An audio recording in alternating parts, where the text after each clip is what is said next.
Seja muito bem-vindo ao 2 Dedos de Teologia. Eu sou o pastor Iago Martins, você está nos escritórios do Instituto Schaefer de Teologia e Cultura e este é mais um Pergunte ao Pastor, o programa de respostas rápidas para as perguntas curtas. Hoje, vocês me mandaram no Instagram, lá no @2dedos de Teologia. Podemos ceiar em família quando não é possível participar do culto de ceia? Eu acredito que ceia está relacionado a ajuntamento, certo? A palavra que Paulo usa em 1 Coríntios 11 sempre é sobre a igreja se reunindo. Agora, em Atos, eles compartilhavam o pão no templo e de casa em casa, o que significa que ajuntamentos menores da igreja também podiam ceiar. O que é que eu faria? A gente não pode ir pro culto de ceia, ou então outros cenários muito comuns, não é? Você tem idosos ou acamados que não podem mais participar do culto público. Junta ali 2, 3 famílias e ceia. Eu acho que só a família, só o pessoal dali, eu acho complicado. Porque você não tem exatamente o ajuntamento da igreja, é um ajuntamento comum da sua família. Mas se juntam a outra família da igreja, 3 famílias da igreja, já dá pra configurar como uma reunião de parte da igreja, e aí eu acho que uma ceia caberia sem absolutamente nenhum problema. Então levar a ceia pra acamados, por exemplo, vai ali 2, 3 pessoas da igreja, leva a ceia pro idoso que não consegue ir pro culto, eu não vejo problema nenhum nisso. Acho até saudável em caso de pessoas que não conseguem ir pra igreja. Como lidar com os momentos em que você não consegue pegar uma Bíblia e orar? Ora, você... Bom, o Paul Washer fala uma coisa que eu acho interessante. Ele diz assim: se você não consegue orar, então se ajoelhe e ore até ter orado. Ore até ter orado. Eu não consigo orar. O que é que eu faço? Eu vou me ajoelhar na minha cama, o ato físico é mais possível, fechar os olhos, e eu vou ficar ali, com os olhos fechados, de joelho, e eu vou tentar balbuciar alguma coisa pra Deus. Ciente de que Ele conhece meus sentimentos e as minhas dores, ao ponto de que até aquilo que eu balbucio sem muita energia e sem muita força é algo que o Espírito Santo usa para que eu possa estabelecer esse relacionamento mais profundamente com o Senhor Deus. Porque não é pela qualidade da nossa oração que nós somos aceitos e recebidos, mas é pela qualidade daquele que recebe a nossa oração. Então a gente às vezes não sabe nem como orar, mas o Espírito Santo geme conosco, né? Às vezes a melhor oração que nós temos para dar são gemidos para Deus. É o nosso choro, é a nossa lágrima, é o nosso desespero, é ficar calado, pedindo misericórdia que Ele nos ajude e que Ele nos dê força para vencer esse sentimento. Então, busque-o mesmo na sua fraqueza. Existe batismo com fogo? A meu ver, se fôssemos batizados com fogo, seríamos queimados. Sim, existe batismo com fogo, que a Bíblia fala disso, tá? A Bíblia fala que Jesus viria para batizar com o Espírito e com fogo. Mas o batismo com fogo não é o batismo do Espírito Santo. As pessoas acham que é um batismo só, o batismo do Espírito e do fogo. Não é, são 2 batismos diferentes, tá? O texto deixa muito claro. Os evangelhos que descrevem batismo no Espírito e no fogo adicionam logo em seguida que ele vem com uma pá para jogar no fogo aqueles que vão ser condenados eternamente. O batismo com fogo é um batismo de condenação. O texto fala disso com muita clareza. Por mais que a metáfora do fogo possa também ser usada em alguns contextos para falar do poder de Deus, ou de Deus aceitando sacrifícios, quase sempre, na maioria das vezes, fogo tem um sentido de condenação na Escritura. Esse é um desses casos, porque o contexto próximo deixa claro, extremamente claro, é literalmente o versículo seguinte de que ele vai vir para jogar no fogo os condenados. Então ele virá para batizar no Espírito e no fogo e vai jogar no fogo os condenados. Então assim, claramente o batismo no fogo é um batismo de condenação, o que é diferente do batismo no Espírito Santo. Tanto que no Evangelho, eu acho que é Marcos ou é João, não sei exatamente qual é o Evangelho, um deles traz batismo no Espírito, não cita batismo no fogo e não traz a informação da pá lançando a palha no fogo. Não tem essa informação. Porque aqui no Evangelho que fala batismo no Espírito Santo, não fala fogo, também não fala da pá lançando eles no fogo para ser queimado. E os 2 evangelhos que falam batismo no Espírito e no fogo trazem em sequência que ele lançará no fogo aqueles que são queimados. Porque o batismo no fogo é um batismo de condenação. Agora, é interessante que no grego, os autores dos evangelhos teriam uma forma muito clara de dizer que o batismo no Espírito e o batismo no fogo eram o mesmo batismo. Era só eles teriam usado a regra de Granville-Sharp. Eles poderiam colocar um único artigo, certo? Um artigo, batismo em o artigo Espírito e fogo. Se eles usam um único artigo, o substantivo, um cai e outro substantivo, eles estão criando endíade. Eles estão dizendo que ali é uma coisa só. O batismo no Espírito e no fogo é um único batismo. Mas eles não usam artigo, certo? Tem em Espírito e fogo. Nenhum dos 2 autores usam artigo. Logo não se aplica Granville-Sharp. Logo não dá para tratar como a mesma coisa necessariamente. Havia uma forma muito fácil de dizer no grego que batismo no Espírito e no fogo era o mesmo batismo. Eles não usam essa forma. E o contexto imediato deixa claro que batismo no fogo é um batismo de condenação. Certo? É um termo que é usado para falar sobre Jesus lançando no fogo aqueles que são palha ao invés de trigo. Qual da cidade de Portugal está mais animado para conhecer? Moro em Faro e vamos para te ouvir. Ah, que legal. Rapaz, eu não tô pensando muito nisso. Eu tô pensando muito em conhecer as pessoas de Portugal, sabe? Conhecer os cristãos de Portugal. Eu tô com muita ansiedade, no bom sentido, assim. Tô realmente ansioso. Hoje é quê? Hoje provavelmente é terça-feira, são 10 da manhã aqui, em Portugal é algumas horas à frente. Provavelmente esse vídeo está saindo, eu acabei de chegar em Portugal ou algo assim. Então assim, ansiosíssimo pra conhecer os crentes de Portugal, pra conhecer as pessoas, pra poder ouvi-los. Eu acho, nossa, eu tô realmente feliz com a ideia. Se você é de Portugal, Procure o pessoal aí da Flor Caveira no Instagram, nos blogs e por aí. O pessoal da Flor Caveira organizou um tour. Tem tudo, tem até churrasco. Tem até churrasco comigo. O pessoal tá cuidando de tudo lá e vai ser uma festança. Vai ser muito divertido, estou muito animado para estar nesse tour Milagres do Coração com o Thiago Cavaco, o pessoal da Flor Caveira, falando sobre Jesus Cristo em terras portuguesas. Apareça lá, são 15 dias de norte ao sul de Portugal. Viu? Apareçam que vai ser show. O que acha de chá de lingerie pra crente? Eu não vejo problema nenhum, certo? São mulheres que se reúnem pra falar da vida de casado e dão lingerie de presente pra moça, zero problema. Agora, existem formas e formas de fazer um chá de lingerie, certo? Na nossa igreja, o chá de lingerie só vão casadas, a única solteira é a noiva, não vão outras solteiras. Tem um estudo bíblico, tem brincadeira, tem comida e tal, mas tem um devocional, há conselhos sobre a vida de casadas e falam sobre sexualidade, conversam sobre a vida sexual, dão conselhos sobre casamento, dão dicas sobre as coisas, assim, nunca participei, então não sei, só tenho um relato genérico da minha esposa. E aí é show de bola. Excelente. Qual é o problema? Quando o chá de lingerie vira um ambiente pra imoralidade, deixa de ser dicas sobre casamento e vira uma conversa, às vezes, indecente, com solteiras perto, aí é um problema, ou um ambiente de muita exposição, ou às vezes brincadeiras que podem ser um tanto inadequadas a depender do público que estiver ali. Aí é um problema. Agora, se o pulso tá doendo pra caramba, não sei o que foi que aconteceu, machuquei o pulso, não sei. Tá doendo que só peste. Olha, nossa, eu pego aqui, dói. E a fibromialgia voltando, Deus me livre, Deus tem misericórdia. Vocês olhem por mim aí, que se a fibromialgia voltar, aí me acaba. Aí só Jesus mesmo pra me salvar. Mas assim, feito direitinho, eu acho uma coisa maravilhosa. Meu marido chama colega de trabalho e cliente de top. Pra elas, top, T-O-P, né? Top de roupa, não, top. Acho desrespeitoso. Exagero meu? É desrespeitoso que só a peste, né, minha senhora? Não é que há exagero meu. O seu marido é muito desrespeitoso, certo? Só pra deixar claro. Eu não vou... Eu entrei no seu Instagram aqui pra ver o seu marido. Só de raiva. Entrei pra ver o seu marido aqui. Eu vou ficar calado porque é o seu marido. E eu não quero... Certo? Mas assim, se fosse eu conversando com o seu marido, eu ia dizer de outro jeito. Mas eu vou falar aqui pra você. Converse com o seu marido, expresse o seu descontentamento e deixe claro que fazer qualquer tipo de comentário ou elogio acerca da aparência de outras mulheres, ainda mais um comentário que se dá de forma um tanto jocosa, não é? Meio garotão, top, essa mulher é top, é uma coisa extremamente vulgar e desrespeitosa com você como esposa dele, certo? Deixe claro o seu descontentamento, peça que ele pare com isso, se ele não parar com isso, peça ajuda pastoral, certo? Porque é um comportamento absolutamente inadequado. Vou falar assim porque eu falando com a esposa pra esposa falar com o marido. Se fosse homem aqui no nosso Ministério de Homens, ia levar um surro, um filho de um safado desse. Caso o publicitário cristão tenha que fazer campanha publicitária LGBT, qual deve ser a sua postura? Recusa? Pede demissão?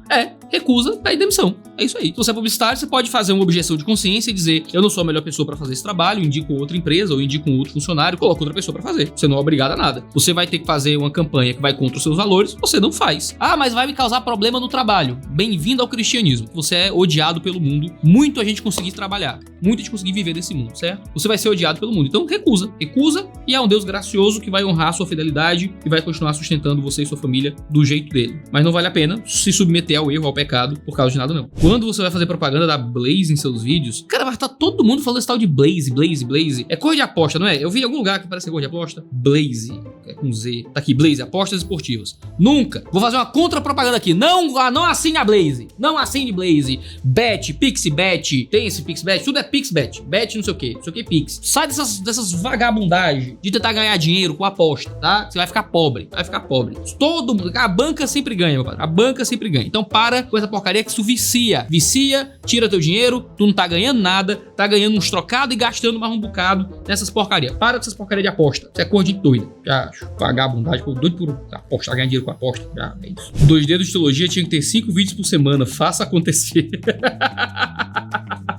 Ô, querida, você vai me matar, certo? Você vai me matar. Eu queria 5 vídeos por semana, queria. A gente até fez por um período 5 vídeos por semana aqui no canal, mas estranhamente o YouTube começou a recomendar menos os nossos vídeos quando a gente começou a fazer 5 vídeos por semana. Parece que não é uma rotina que funciona no nosso canal. Parece que 2 a 3 vídeos por semana é a rotina ideal para as pessoas assistirem nossos vídeos aqui no canal. Sim, é o que a gente sentiu experimentando. Então fazer 5 vídeos por semana é encher demais de vídeo que não vão ser tão vistos. O pessoal não vai conseguir absorver tanto vídeo. Então 2 a 3, até onde me consta, é a rotina ideal de vídeos aqui no canal. E é a rotina que, sabe, não me coloca na camisa de força, certo? Vocês vão ter que me buscar, sei lá, maluco, dormindo na sarjeta, certo? Então, pelo amor de Deus, não acaba comigo não. O que o senhor acha de discipulado online?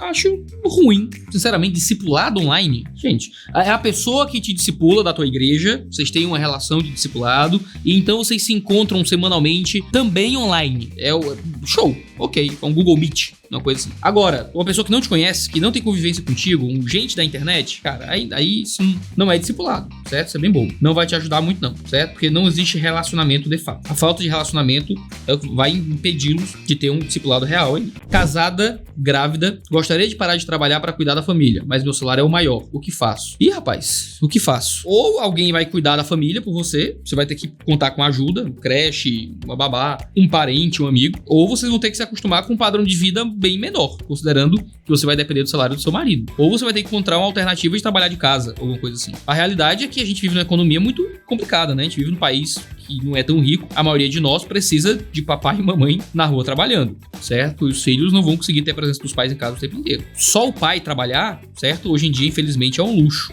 para muitas famílias. Mas vale a pena, às vezes, ter um padrão de vida realmente inferior para poder cuidar dos filhos. Agora, às vezes, não é a possibilidade. Às vezes é a presença da mãe em casa com fome. Certo? É ficar a mãe com os filhos e não ter o que comer, não ter como pagar aluguel. A vida é difícil. A vida é muito difícil. O que eu sempre aconselho os casais que vão casar é se acostumem com o salário do marido. Se acostumem, se programem para que o marido possa sustentar a casa exclusivamente. A mulher ganha mais? Beleza.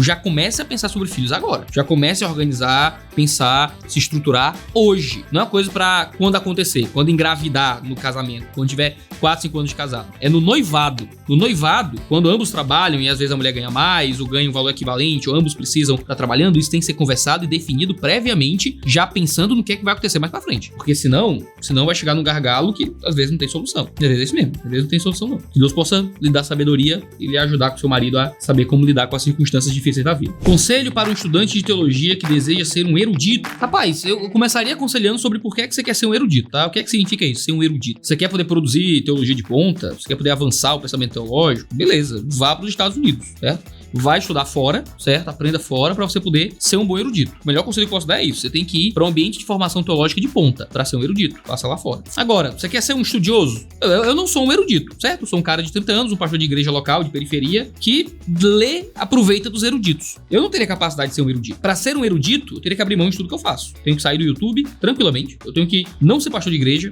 tranquilamente. Eu duvido que alguém com a rotina de pastorado de igreja, produzindo conteúdo no YouTube desse jeito assim, consiga ser um erudito. Você tem que passar pouco, para ser um bom erudito, você tem que passar pouco tempo ensinando, muito tempo aprendendo. Mais tempo de leitura, de claustro. Então, assim, viva anônimo, viva sem muito serviço, viva estudando bastante, né? Lendo, de preferência no ambiente internacional. Agora, esse é um chamado para pouca gente. É um chamado para quem tem mente brilhante, para algumas pessoas que Deus dotou, através do poder do Espírito Santo, de uma habilidade anormal de conhecimento e de lidar com ideias complexas. Tem uma utilidade maravilhosa disso no mundo acadêmico. Você vai aprofundar uma área, vai aprofundar um conhecimento, vai acabar sendo um professor, mas é bem improvável que você consiga viver assim no Brasil, certo? Existem pouquíssimas vagas para você ser um erudito e viver a sua vida como um erudito aqui no Brasil. Eu diria para você também considerar as suas motivações com relação a isso, tá? É porque você acha muito legal a ideia de ser muito inteligente, de falar coisas complexas, cara, aí tem que ver se teu coração também não tá no lugar errado, certo? Já tive minha fase mais jovem, que eu queria ser um grande erudito e exegeta e tal, e descobri que eu não sou pra isso, tá? Eu não sou inteligente o bastante pra isso, não sou esperto o bastante pra isso, não consigo viver em isolamento o bastante pra isso. Agora, você pode ser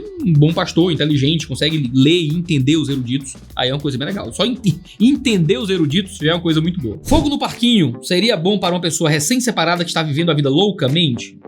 Seria. Apresenta os padrões de Deus sobre santidade acerca da vida de solteiro. E fala sobre solteirice também. Então, sim, o fogo no parquinho seria muito útil para alguém assim, se ele quer se submeter ao que diz a palavra de Deus. Pastor, o senhor já teve depressão? Se sim, tratou? Foi também medicamentoso? Sim, tive depressão. Não vou ficar falando dos meus diagnósticos aqui no YouTube.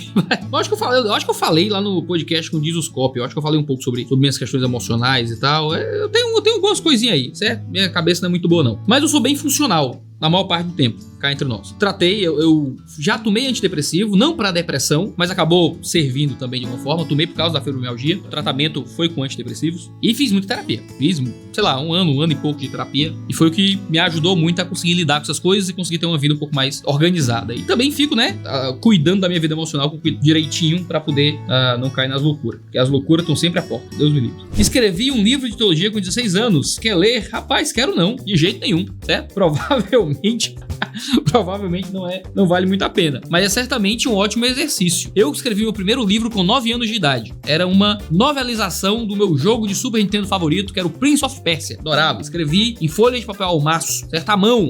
Meu primeiro livro aos 9 anos. Ainda bem que eu não tenho acesso mais a isso, que devia ser um lixo. Continuei escrevendo a vida inteira. Escrevi poesia, conto, escrevi muita coisa ao longo da minha adolescência inteira, para que, ali aos 20 e poucos anos, eu escrevesse meu primeiro livro e saísse legal, certo? Saísse legal. Mas escrevi muita coisa que era um lixo. Aos 16 anos é muito improvável que você escreva alguma coisa que preste. Mas você só vai conseguir escrever alguma coisa que preste depois de escrever muita coisa que não vale muito a pena ser compartilhada, certo? O tanto de artigo de teologia, de texto que eu escrevi que nunca viu a luz do sol, dá pra publicar muito livro. De tanta coisa que eu escrevi que não é tão bom.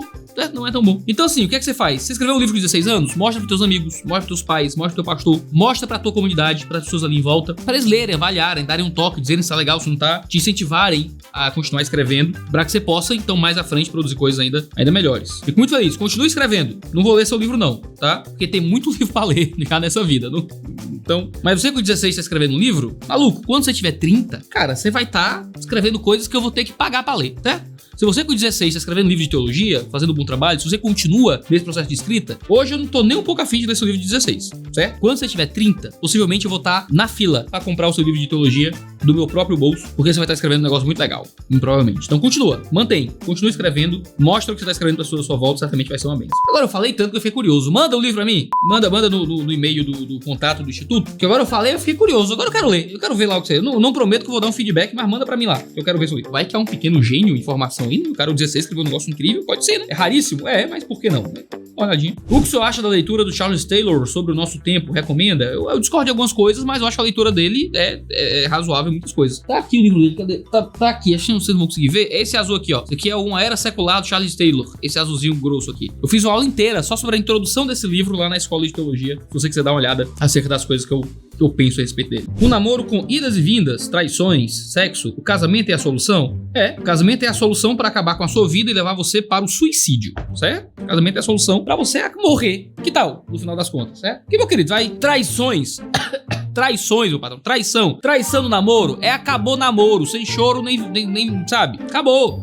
Traição, acabou namoro. Acabou, só isso. Traiu, acabou. Se você tá namorando, o cara já trai, a moça já trai, não tem por que continuar esse relacionamento. Acaba esta porcaria. Casar é a solução. Casar é a solução pra pegar dois adúlteros, pessoas que traem, pessoas que não estão dispostas a respeitar um ao outro, que é o mais fundamental e básico, que é não se esfregar nos outros, certo? E achar que casar vai casar e piorar a sua vida. Vocês vão ser mais corno, certo? Vão brigar mais, vão se odiar mais, vai ser o inferno. Satanás vai levar a alma de vocês, se vocês continuarem com esse negócio. Então, pelo amor de Deus, não seja estúpido e termine o diabo desse relacionamento. Que tal? Certo? Porque, pelo amor de Deus, né? Só a pergunta já mostra que você tá muito perdido, certo? Não tem um adulto do seu lado pra dizer pra você terminar essa porcaria. Termina esse namoro e vai encontrar Jesus. Vai encontrar arrependimento e fé em Cristo Jesus. Se você quiser saber um pouco mais sobre as bases disso, vai procurar lá o livro Fogo no Parquinho, onde eu explico melhor sobre namoro segundo a palavra de Deus, tá bom? A gente tem vídeo aqui toda terça e quinta-feira, 10 horas da manhã, mas tem às vezes vídeos outros dias. Então se inscreve no canal e assina as notificações pra ficar sabendo sempre que houver vídeo novo. Um cheiro no seu cangote e até a próxima.